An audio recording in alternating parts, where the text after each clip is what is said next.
is that?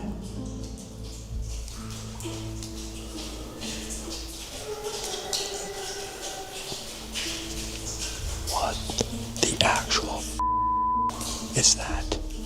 What if I told you that the stories of monsters from indigenous folklore, passed on among many tribes for millennia, weren't actually folklore at all, but warnings? Obviously, this big male Sasquatch has had some sort of positive reinforcement in the past. There was something interesting inside some window at some point that make it start doing that on a habitual basis. Christy and her husband Dale.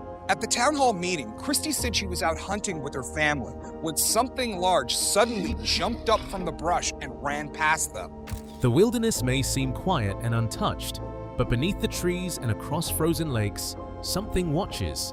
In this video, we delve into 7 chilling encounters where fleeting shadows, impossible movements, and haunting sounds transformed ordinary expeditions into terrifying confrontations, reminding us that some forests, lakes, and abandoned places hold secrets far stranger and more dangerous than we could ever imagine. On Animal Planet, the investigation pushes deep into Missouri's rugged Ozark Hills, where generations of residents have quietly shared stories of a towering presence moving through the timber. Determined to examine the claims firsthand, the team splits their efforts, one member venturing alone into the wilderness, while the others travel to a rural farm marked by years of unexplained encounters, including a reported sighting of a small, upright figure. As they arrive and begin questioning the witnesses, the focus sharpens on one pivotal moment. What exactly unfolded that night on this isolated property? Cliff, Matt, and myself went over to the Thomas farm. Brooks and his wife Tracy were at the town hall meeting.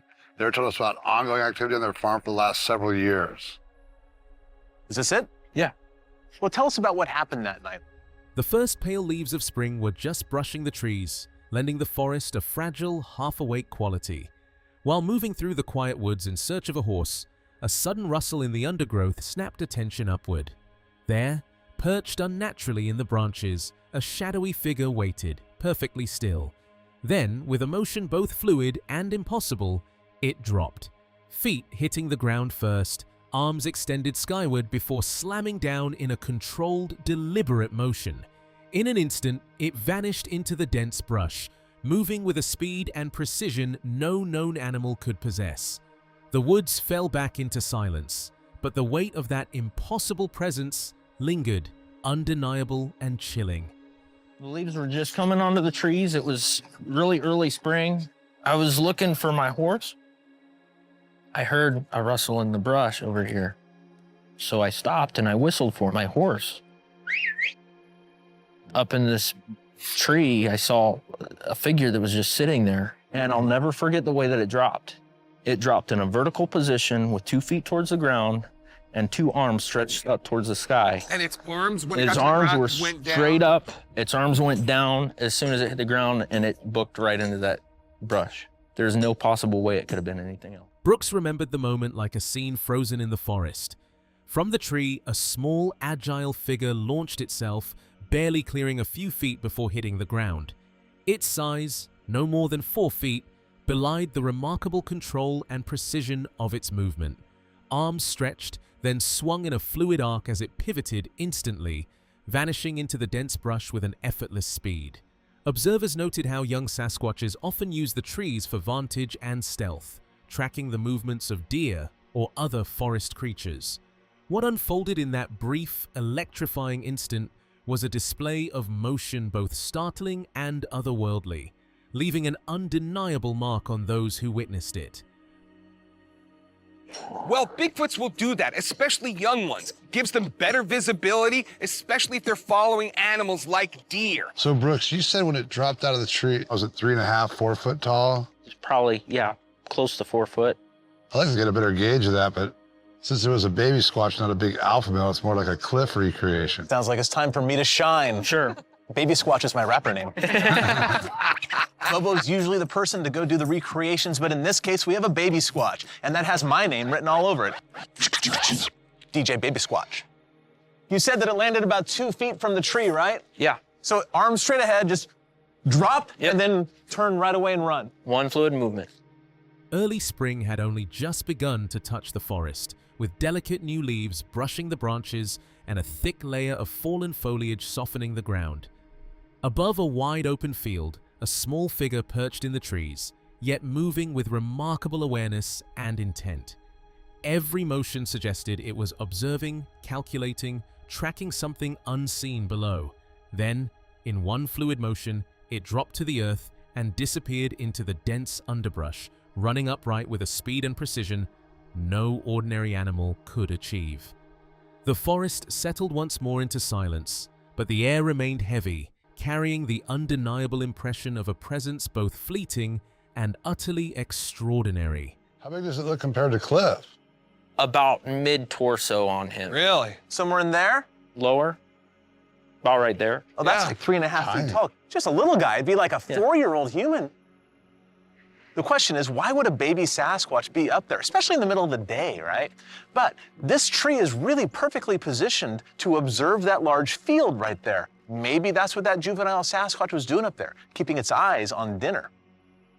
You just saw a little tiny one. Yeah. Adorable. Yeah. Not many people get to see young ones, especially in broad daylight like that. You're very fortunate. But I think we're left with no other option here. You saw it run off on 2 legs and it looked like an ape. There's only one suspect with that description. It's a Sasquatch. That's right. They set up for the night investigation along the banks of Rory River, where the forest of Mark Twain National Forest stretched endlessly. Natural rock formations and hidden caves created a perfect stage, carrying every sound like whispers through the woods. History and legend seemed to linger here, and the night felt charged with the promise of the unknown. I camped here right by Roaring River State Park, which abuts it. That's where we should have our night investigation.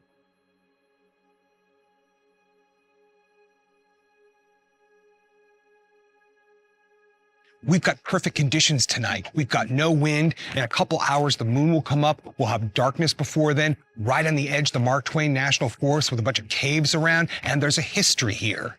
That canyon should form something like a natural amphitheater to push our sounds out. Possibly even one as beautiful as one you play every night in Branson. A sound rose from the darkness, low and haunting, cutting through the still night. At first, some whispered it might be a coyote, but its tone was unlike anything natural. Deep, drawn out and resonant in a way that carried across the trees. It matched recordings from years past in Ohio. Yeah. This way. This way, yes. Tell them. But is that the way you're hearing it? It wasn't that. It was a Listen, wall. listen.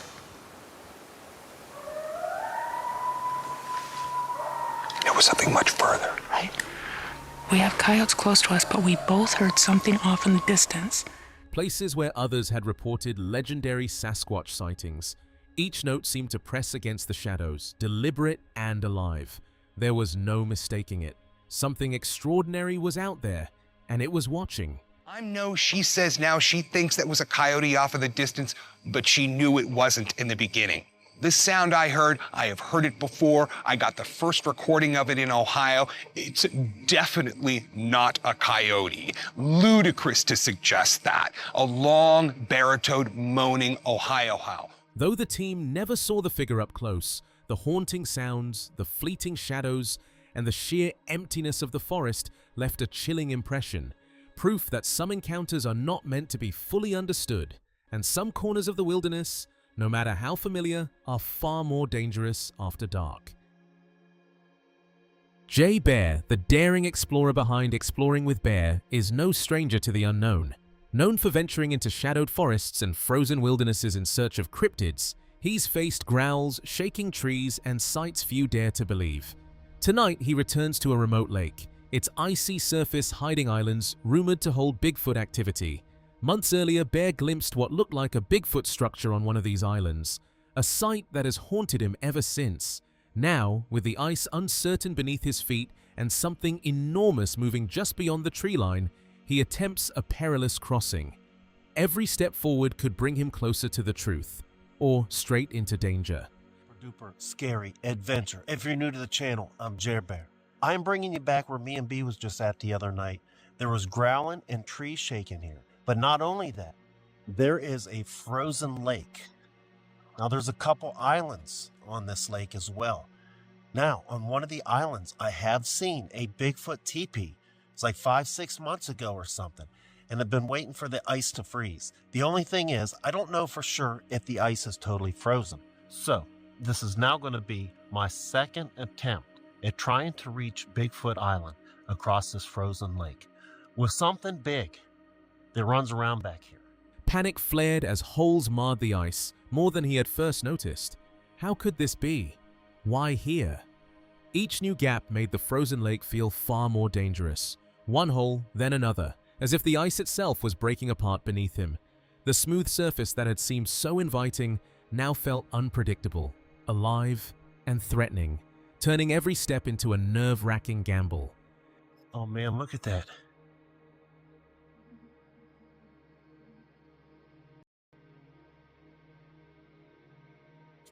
I think those are holes in the ice. That is not a good sign.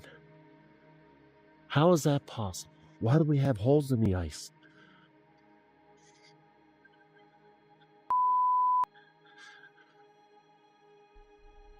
Okay, that just made this way more terrifying. I thought I seen holes in it, but those are actual. There's another. Oh, there's more. He noticed a hole in the ice, right where he had stepped last time. That wasn't there before. Nearby, another patch looked wet, dark, and unstable. More small gaps appeared across the surface, each one making the lake feel less certain. The frozen path that had seemed solid now carried a quiet warning. Every step needed caution. That was crazy.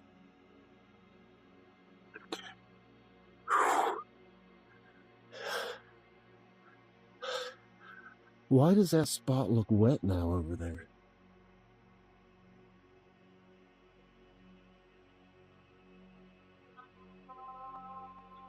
Where I was stepping, look. It looks wet. There's holes. Man. A sharp knock cut through the stillness, followed by another, two distinct sounds that made him freeze. The first seemed to come from somewhere behind him, the second from the island across the ice. What or who could be out there, moving unseen? The frozen lake felt suddenly alive, every shadow and echo carrying a warning.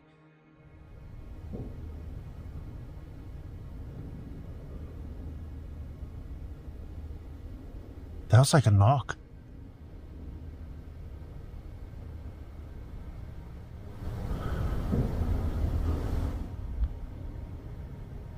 Another knock. That was 2 knocks.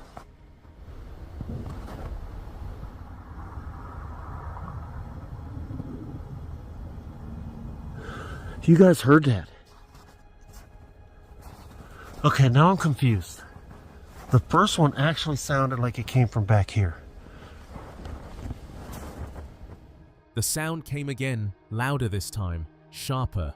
Another knock, deliberate, echoing across the ice. He scanned the lake, trying to locate it, and then it became clear. That knock came from the island. Something was there, moving unseen, watching.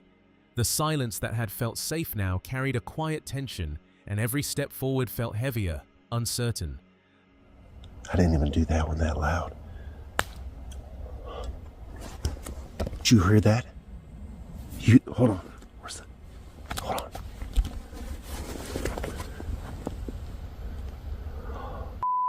Smokes. I know you heard that. That knock. Hold on.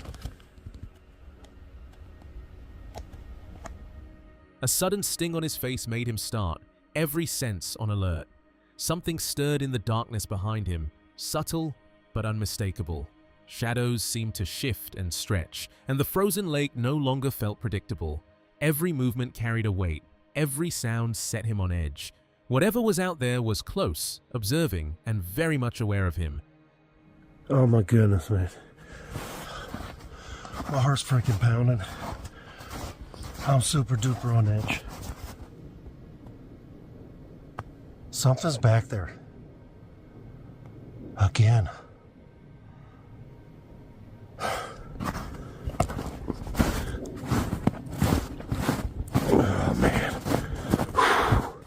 tonight proved just how unpredictable this place can be.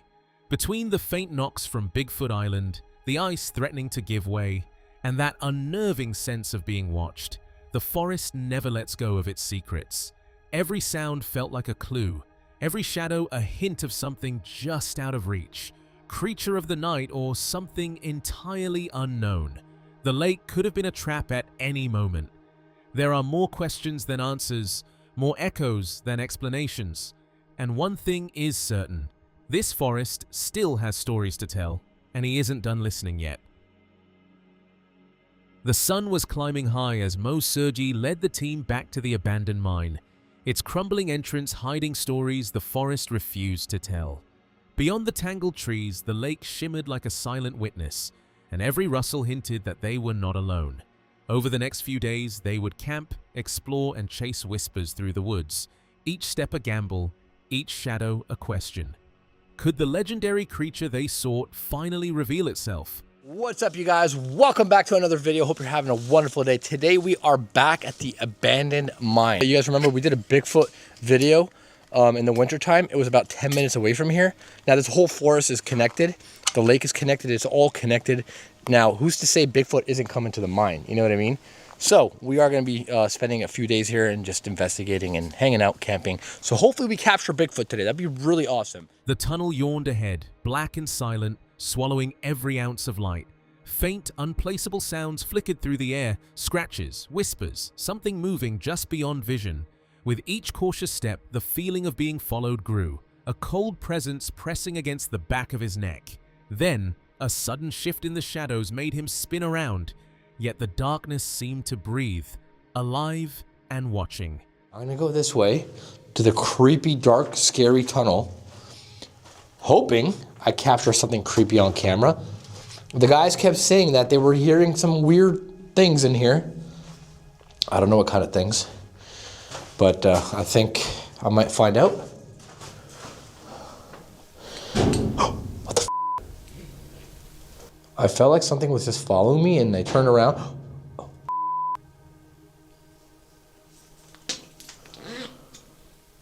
Hello? The tunnel stretched ahead, suffocating in its silence. The others had already disappeared into the shadows, swallowed by the darkness. He took a deep breath and stepped forward, every sound amplified, every movement uncertain. Something enormous moved just out of sight, a presence that didn't belong. It was patient, deliberate, and impossible to ignore. With each step, the weight of the unknown pressed closer, daring him to go further. What is that?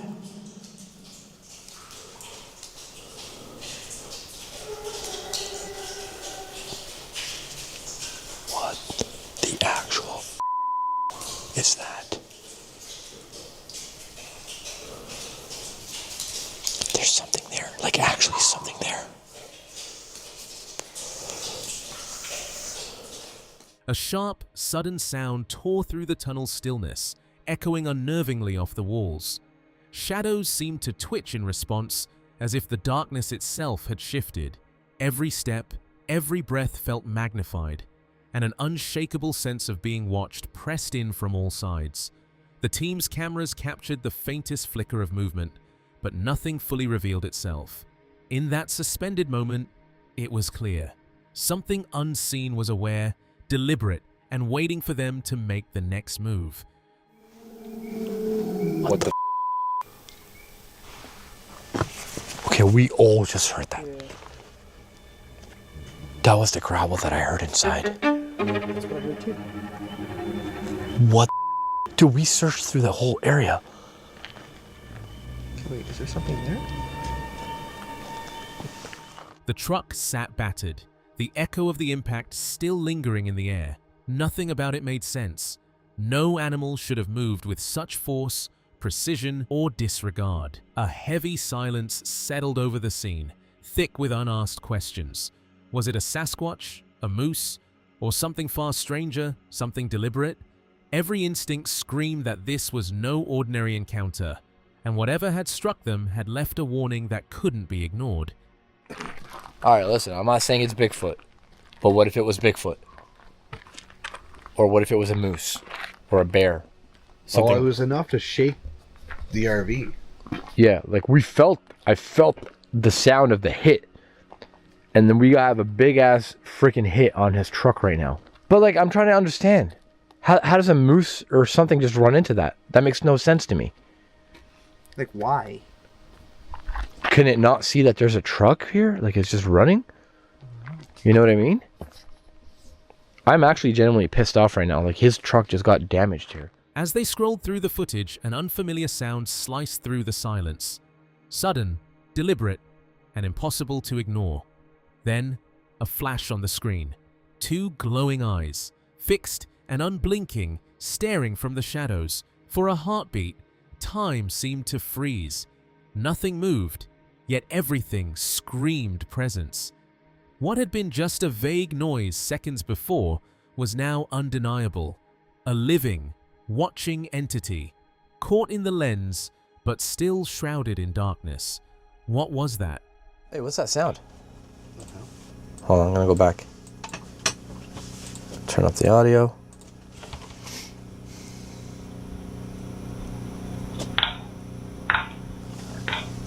What? It was an actual sound. I don't see it. Bro. Oh! What is that? Wait. Wait, hold on. Hold on. Oh my god, we just caught something. Look at the eyes! Wait, go back, go back. Come on, where is it? Oh, there it is! As the team examined what they'd captured, in the fading light, the truck's damage hinted at a force far beyond the ordinary, but it was the shadowed figure on the footage that truly unsettled them. Massive, imposing, and undeniably alive. Whatever it was, it moved with intent, leaving no doubt that the woods had been visited by something extraordinary, something that might just defy explanation. On Small Town Monster, Bigfoot researcher Greg Lambert explores the remote hills of West Virginia, where forests run deep and human presence is scarce. He observes how easily something, or someone, could move unseen here. The abundant deer, often mentioned in sightings, hint at a hidden world that continues to fuel legend. In these secluded woods, the line between the ordinary and the unexplained feels impossibly thin. West Virginia's great location for them. Look at the area. Sparse population, lots of natural resources. I mean, they can stay well hidden. It's easy to hide in places like this. Look around you. I mean, you know, it's a great location. We know there's lots of deer here, which have been a food source from a lot of reports. In the remote darkness of Dolly Sods, fear crept in where light couldn't reach. A small group found themselves surrounded by sounds that didn't belong. Heavy steps, mysterious knocks, the kind that make the hair on your neck stand up. Even a trained tracking dog couldn't uncover the source. Every signal, every movement confirmed what they feared most. Something unseen was moving in the shadows, watching, patient, and just out of reach. I've had a lot of people tell me stories. There are a lot of people who won't talk about them, obviously, for being ridiculed, made fun of.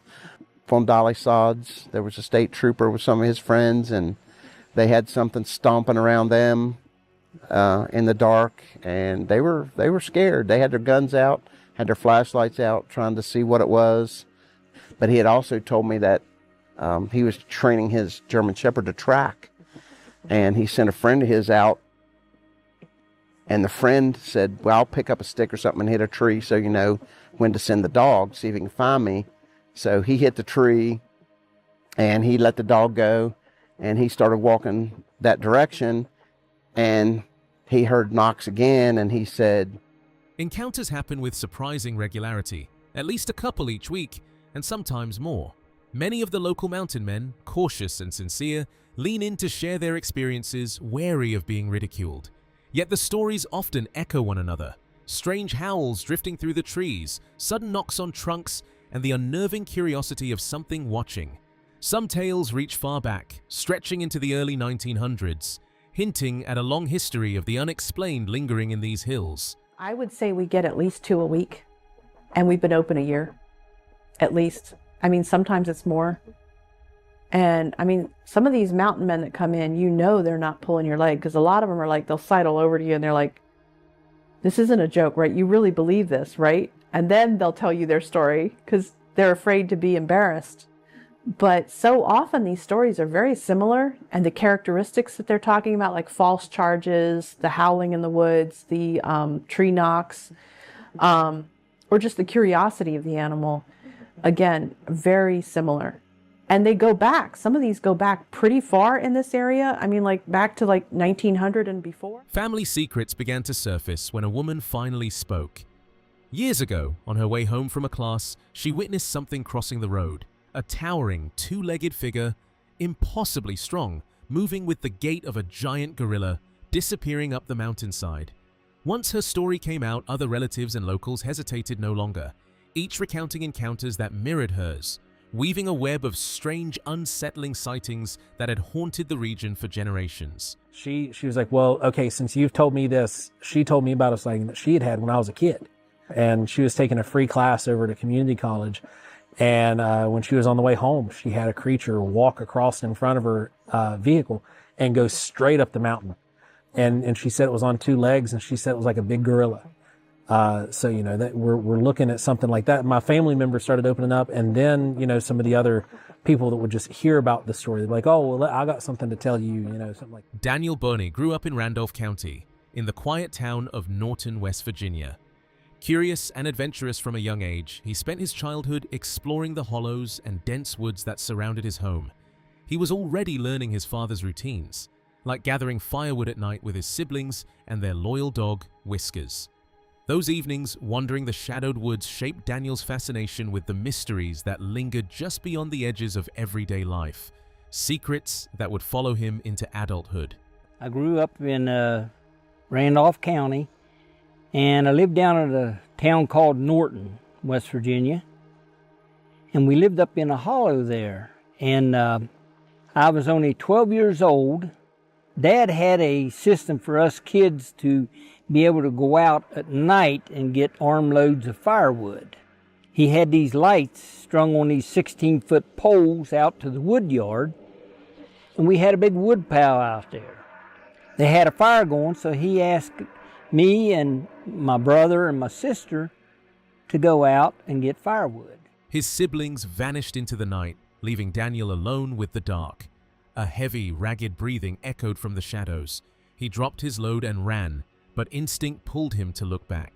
Beneath the tall glow of the yard light, a massive silhouette shifted, eyes dark and unblinking, movements slow yet deliberate, watching him with a presence that felt almost alive, as if the forest itself had stepped forward to confront him. They took off running. I kind of hesitated there a little bit, and you could hear this thing breathing. It sounded like a man with severe asthma as it come closer and closer. I decided I better go, so I dropped my wood and I turned around and started to run, and I didn't run 30 feet. And I thought, well, I'm going to see this bear. I turned around, and when he stepped up under that 16-foot pole light, his head was only, looked to me like a couple feet below that 16-foot light bulb up there shining. And he stood there, and he kind of weaved a little bit back and forward. The memory haunted him like a shadow he could never shake. He had seen something impossibly huge, towering, upright, human-like in shape, yet monstrous in scale, simply vanish into the forest as if it belonged to another world. That image lingered, unsettling and unexplainable, shaping his thoughts for years, a reminder that some encounters refuse to be forgotten. On the Channel Cabin in the Woods, this is the story of Fred Roll, a member of the Curie Young tribe who once dismissed ancestral warnings of towering forest beings as mere folklore. A quiet retreat to a remote cabin changed that belief forever. What began as peace dissolved into an unnatural silence, broken by movements in the darkness that defied reason. By morning, doubt was gone. Whatever came out of those woods shattered his family's sense of safety and left Fred convinced the old stories were never myths, only warnings. What if I told you that the stories of monsters from indigenous folklore, passed on among many tribes for millennia, weren't actually folklore at all, but warnings? Warnings against something very real. Sounds ridiculous, right? Well, that's what Fred Roll of the Kuryong tribe thought too, until he experienced something that broke his family, turned him to drink for years, and still makes his hands shake whenever he talks about it. As he made his way along the trail, his attention was fixed on a dense wall of alders ahead, where a tall figure stood partially obscured. For a fleeting moment, he assumed it was someone from his group, but the proportions were wrong. The silhouette rose far above the surrounding willows, unnaturally tall, positioned nearly 70 yards away, yet impossible to ignore. It began to sway slowly, deliberately, as if aware of being watched. He stood frozen, trying to impose logic on what he was seeing. Then, a sudden, piercing scream tore through the forest, shattering the stillness. Instinct took control, and he ran. Others heard it too, confirming the encounter was no illusion. From that day forward, the stories he once questioned became something undeniable. So as I'm going along, my attention was drawn to there was a stand of alders that I had to pass through that was part of the trail. And I saw what I thought was my Uncle Leo at first. He was a really tall guy, so I was like, oh, shit, I'm in trouble. I realized, wait a minute, this thing is taller than those willows, much taller than my uncle. This thing it was just a dark silhouette at about 70 yards, started swaying back and forth, and I'm just staring at it, and then it screamed at me, and I was gone. And everyone else heard the scream, so when I came tearing back, I kind of got into trouble for going away from the crowd, but it became real that day. Fred shares the memory with an intensity that makes it almost cinematic. Every detail sharp and immediate, as if he's watching it unfold again. It's the kind of recollection that seems too precise to be imagined, etched into his mind by pure fear. What makes it even more unsettling is the behavior he describes. Rocks hurled with purpose. In countless Sasquatch reports, such actions aren't random, they're deliberate, a silent but unmistakable message to intruders, a warning that the forest is not to be tested. The kind that either show a wild imagination, or more likely, it seems to me, a real encounter burned permanently into his mind by sheer fear. And it's worth remembering, by the way, that rock throwing isn't random. It's actually one of the most common behaviors described in Sasquatch encounters. Picture yourself in Fred's place, alone in the dense wilderness, when a colossal presence suddenly launches rocks with startling precision, each impact echoing with a terrifying, primal scream. The panic is immediate, gripping every sense, leaving reason struggling to catch up. And yet, this violent warning was only the opening act. What unfolded during Fred's 2006 expedition escalated far beyond anything he or his family had anticipated, transforming a routine adventure into an unforgettable encounter that would leave its mark on them forever.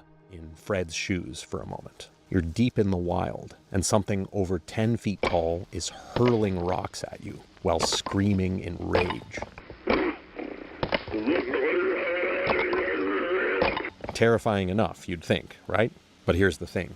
Those weren't the last rocks thrown at Fred and his family. What happened next, in his 2006 expedition, took everything to a whole new level. A shadow filled the clearing, and from where he crouched with weapon in hand, the presence was immediately overwhelming.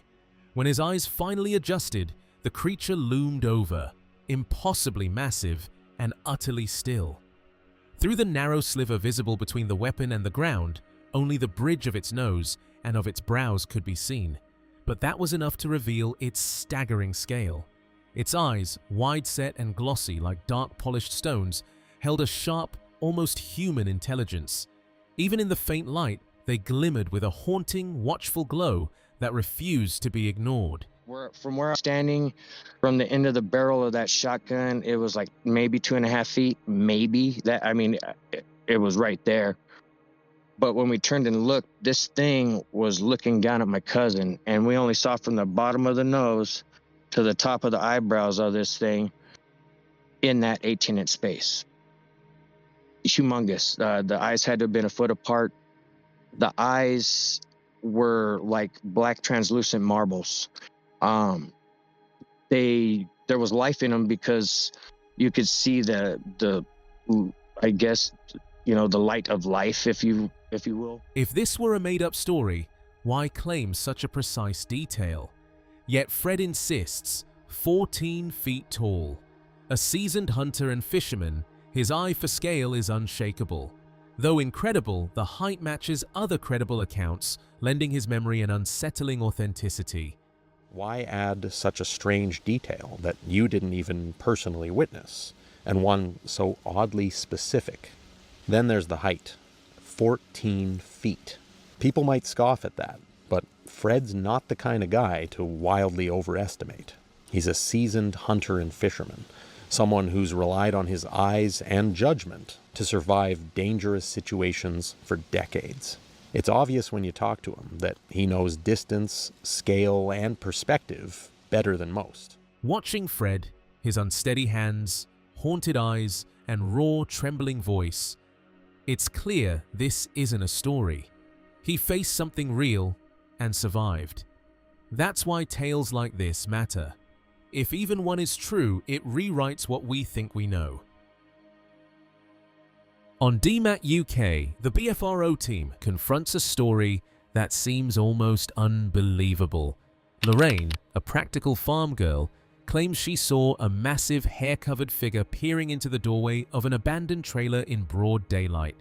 In this part of town, such creatures are said to be daring, appearing near homes without fear. Standing at the exact spot near Moose Lake, Lorraine retraces every detail: her path, the parked cars, the moment she first glimpsed the towering figure, giving the team a chance to measure its size and distance, and forcing them to face the chilling possibility that what she saw was no ordinary misidentification. Today I'm meeting with Lorraine, one of the witnesses from our town hall meeting last night. Lorraine is a down-to-earth farm girl. What she saw was a large, hair-covered figure peering into the windows of an abandoned trailer. Sasquatches in this particular area seem to be very bold.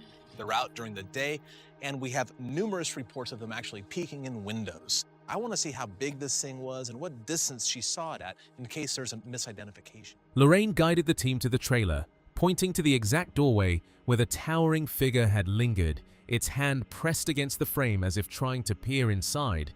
The moment it turned toward them, the scale became undeniable.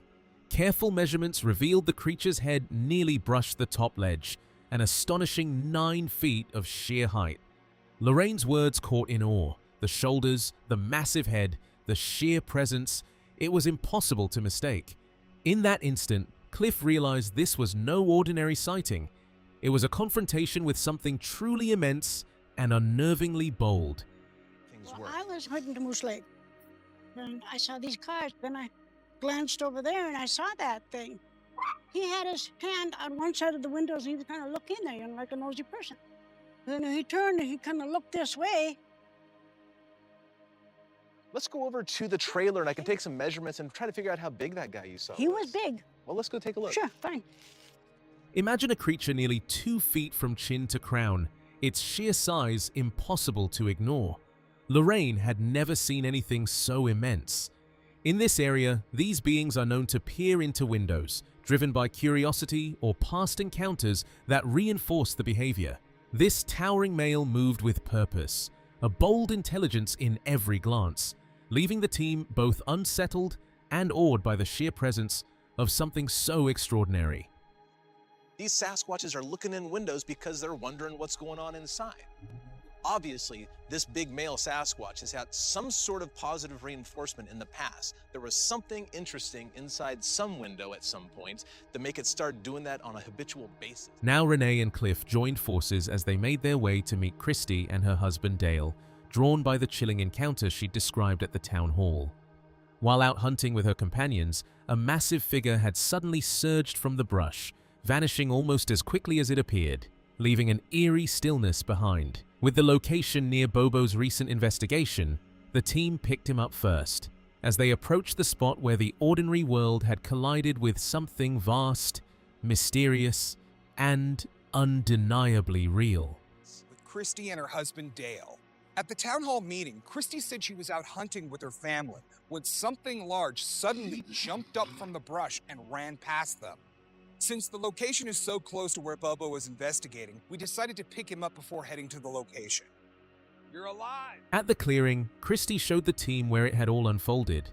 Christy recalled riding along on ATVs when the girls darted into the woods and her husband followed.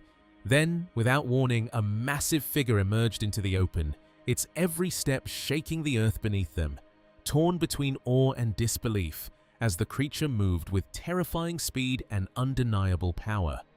In that moment, the reality of what they'd seen was inescapable, an encounter that left her heart racing and the memory etched with raw, unshakable fear. So this is where it happened? Yeah, right here. Why don't you walk us through exactly what did happen? We were on our four-wheelers. The girls ran in the woods, and my husband, Dale, got off the four-wheeler, and he followed. When I walked in, I went right in front of it, and then that's when it jumped up and ran away. I seen it, the whole side of it, come through this little clearing. Every time it took a step, four-wheelers were just shaking. My heart almost stopped. I knew what it was right away, but I didn't want to believe it. And it was one of the scariest things ever. To grasp the enormity of the sighting, the team placed one member where the figure had stood. And as they compared, the scale of what she had seen became undeniable. Locals spoke of a giant that appeared again and again in these woods, and standing there, the team could almost feel its lingering presence. There was no mistaking it. This was something immense, intelligent, and disturbingly real. Salish Sasquatch takes viewers straight into the heart of the unknown, where every shadow and sound hints at something just out of sight. This weekend, the team heads to a secluded stretch near the Columbia River Gorge in Skamania County, a place long whispered among researchers as one of the most active territories for Bigfoot activity. With cameras rolling and nerves on edge, every step could reveal evidence, every rustle could signal a presence, and every moment carries the possibility of an encounter that changes everything. Welcome to Salish Sasquatch, where we share evidence as well as encounters. This weekend, we are going to be heading to an area near the Columbia River Gorge, and this area happens to be in Skamania County. If you know anything about Skamania County, it is one of the squatchiest places on earth. Skamania is one of the few counties that actually has a law against harassing a Sasquatch. Late in the afternoon, Jimmy Tongate lingered near his rig, eyes drifting across the clearing between his spots. The forest seemed unnervingly still, every rustle and shadow amplified in the quiet. Then, just beyond the trail and a pair of distant trees, something emerged. A dark figure, moving with impossible smoothness, slipping from the edge of the woods and crossing the open ground. His first thought was Steve, his fellow. He was dressed in black, and they'd just been mapping out the audio recorder spots. But as the figure glided further across the clearing, his blood ran cold. There was no way Steve could have moved that fast.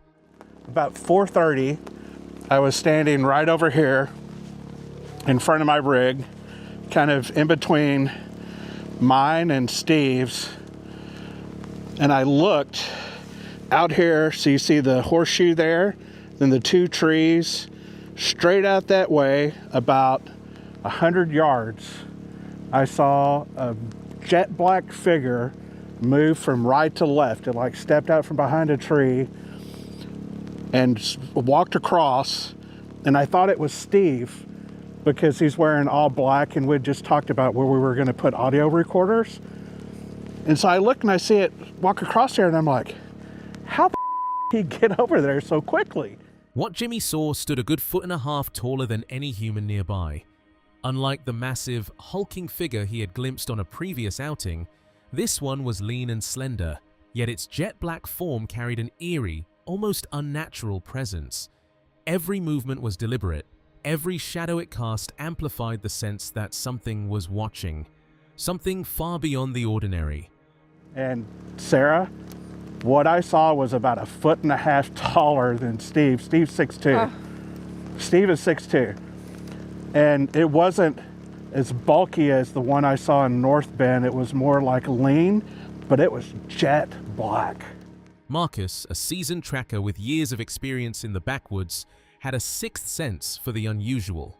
As they moved along the trail, he heard soft footsteps echoing through the underbrush. The flashlight cut through the darkness toward the spot where the sound came from, the same place they'd heard that earlier crack. Jimmy noted it could have been anywhere along the trail, every rustle keeping them on edge. When they finally zoomed in and slowed the footage, enormous glowing eyes stared back, and if it was what they feared, it was a remarkable piece of evidence. You could hear something walking? Yeah, it was walking. See the angle of my flashlight, you said? It was walking from the same spot where we heard that crack? I think so. But this way where I'm pointing my flashlight, that's where it's at.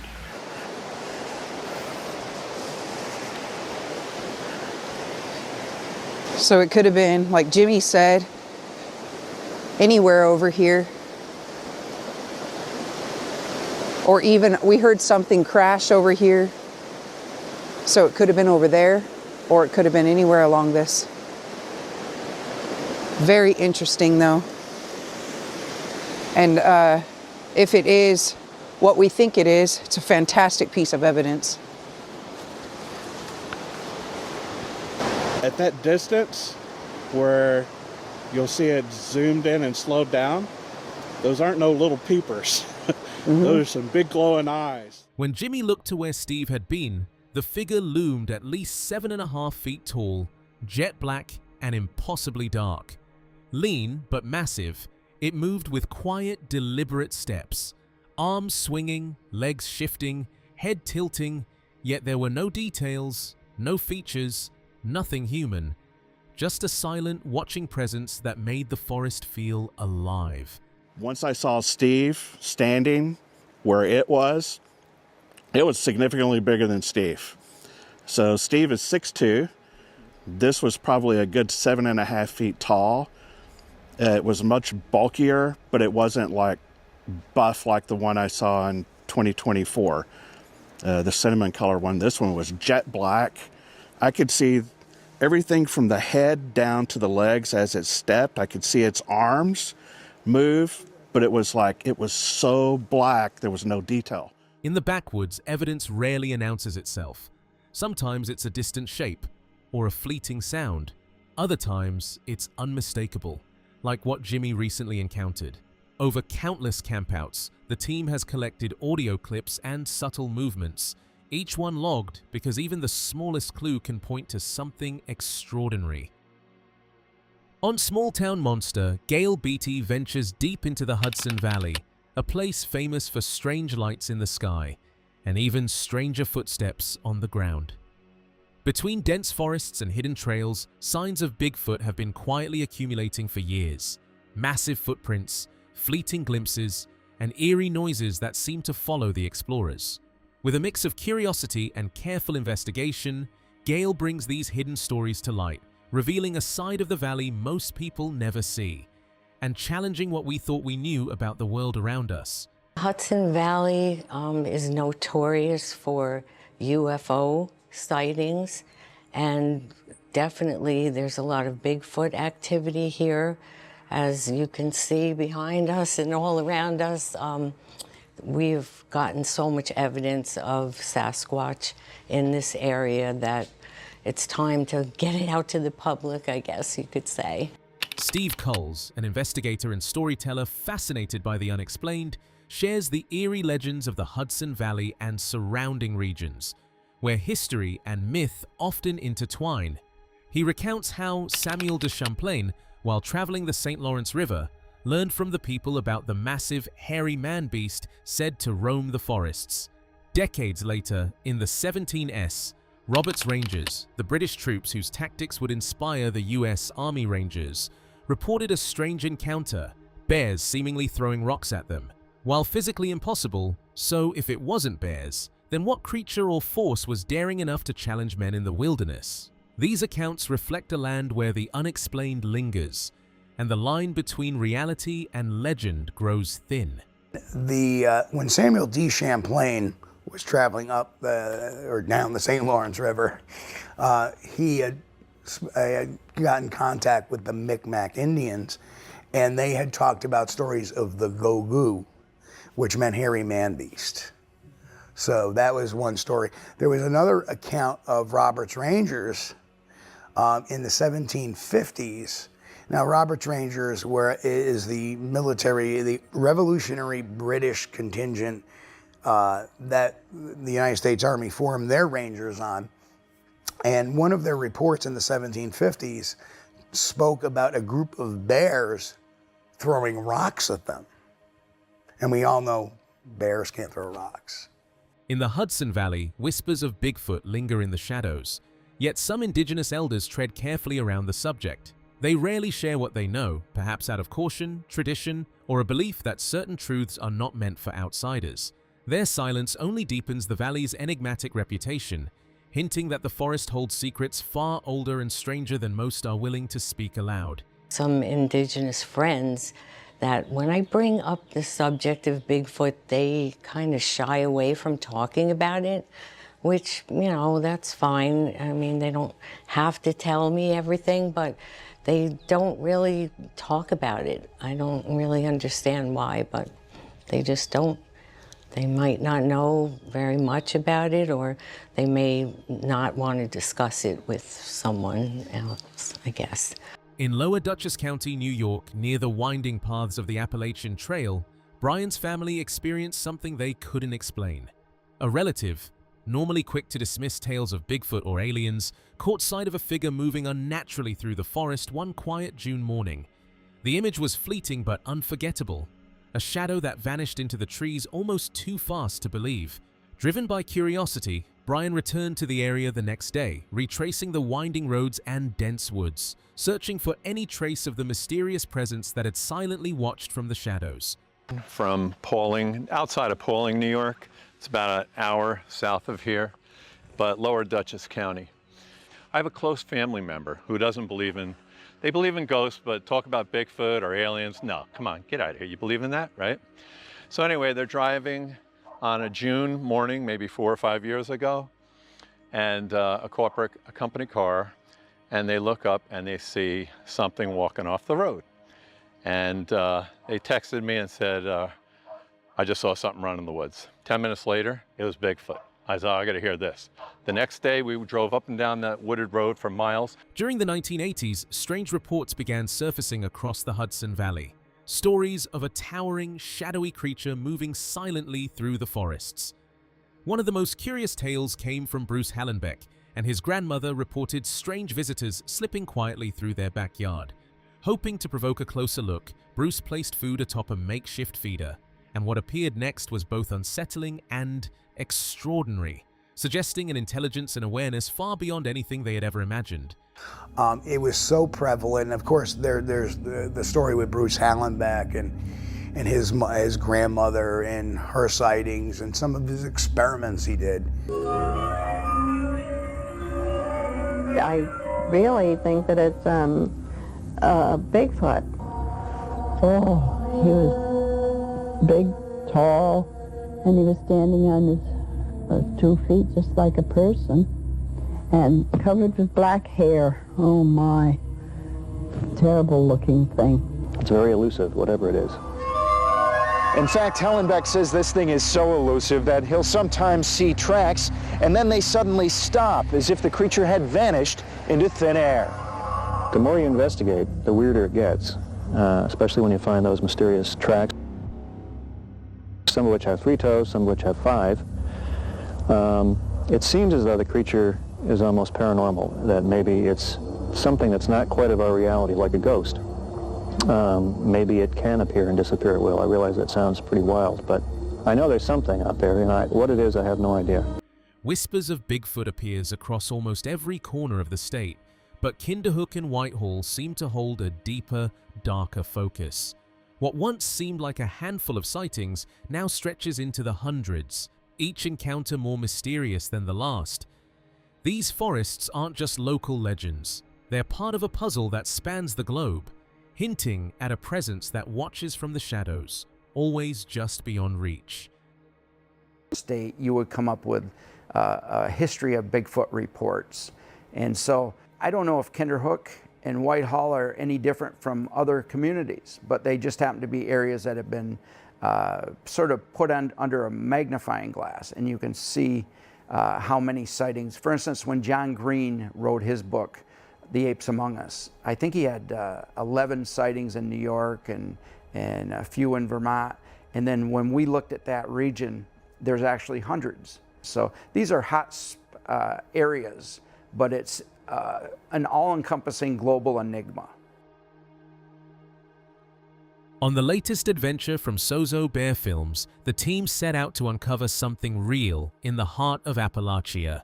Northeast Georgia, a region steeped in Bigfoot lore, would be their testing ground.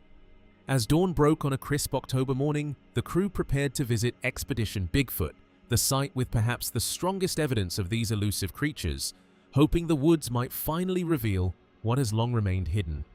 Northeast Georgia and that region of Appalachia is very tied to Bigfoot. Are there creatures out in the woods that we don't really fully understand? Maybe. We'll find out.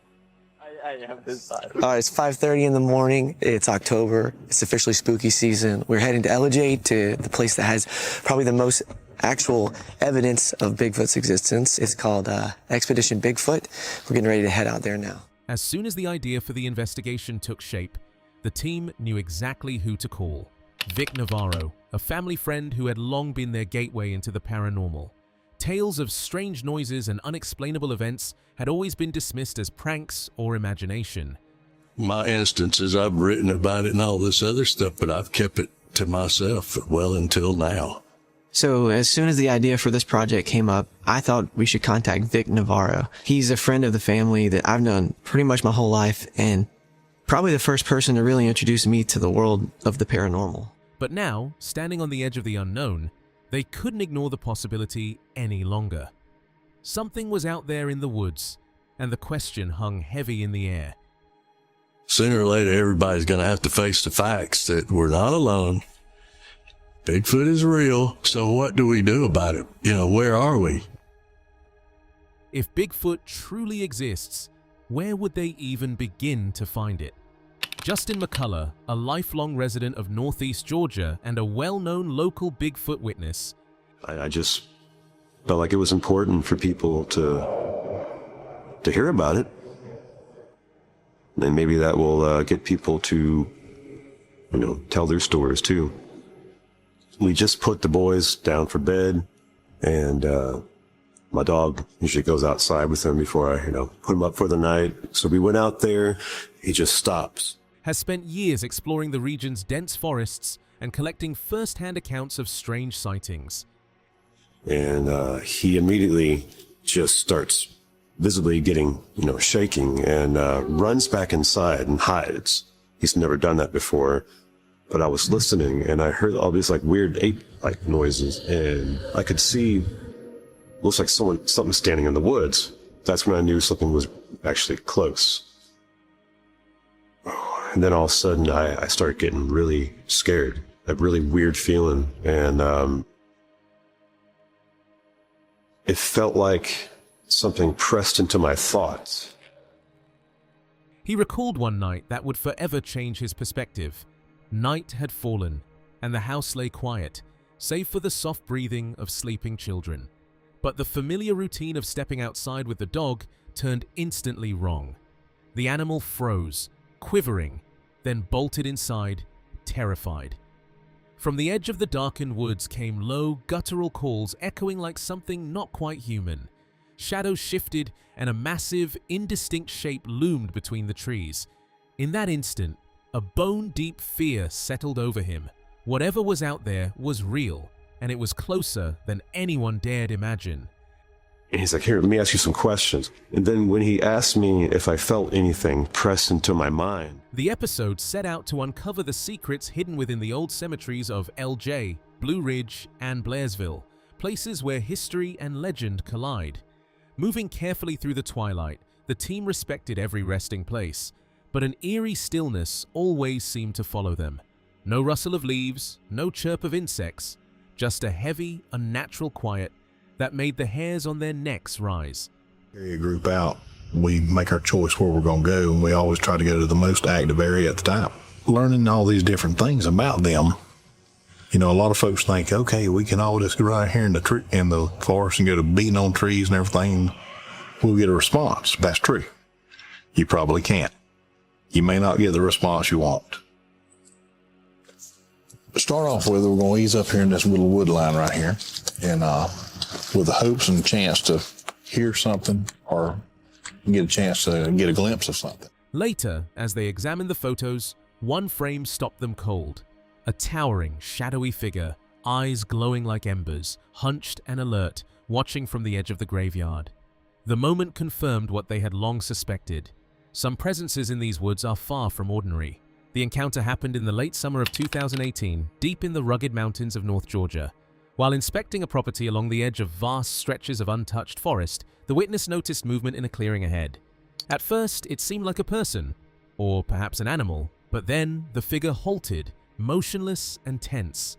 A massive, shadowy shape stared directly, its elongated face, sharp ears, and enormous hand gripping a nearby tree unmistakable. That to be said, we haven't found our own physical evidence of Bigfoot, but we met a ton of people who were willing to share their personal accounts, their encounters, people who are local here to LJ, Georgia, who have seen, they've heard, they've even felt something really unexplainable in the woods here. But honestly, the experience of searching or just stepping out into the unknown with friends and listening to the sounds of the forest and wondering what might be out there, that's kind of what makes it worth it to me. We're not giving up. I think there's still plenty to explore. And I think for a place with such rich history as LJ, Georgia, there's so much more to uncover. The forest fell deathly silent, and in that heavy, unnatural quiet, it became terrifyingly clear that something otherworldly was watching. The forest hung in an eerie, heavy silence as night settled over the North Georgia mountains.